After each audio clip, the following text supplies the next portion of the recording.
আমার প্রিয় ভক্তরা, প্রভুর বাক্যের প্রশংসা হোক। আমি অরুণ পিয়াস মাটকি। আপনাদের সকলকে আন্তরিক শুভেচ্ছা। আজ নভেম্বরের পঞ্চম দিন, 2025 সালের একাদশ মাস।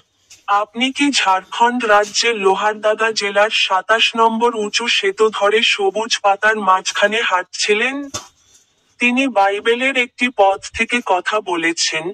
দ্বিতীয় পিতরের পত্র, অধ্যায় 1, 21 নম্বর পদের মধ্যে, তিনি বলেছেন, কারণ ভবিষ্যৎবাণী কখনো মানুষের ইচ্ছায় আসেনি, কিন্তু মানুষ পবিত্র আত্মার দ্বারা অনুপ্রাণিত হয়ে ঈশ্বরের কাছ থেকে কথা বলেছে।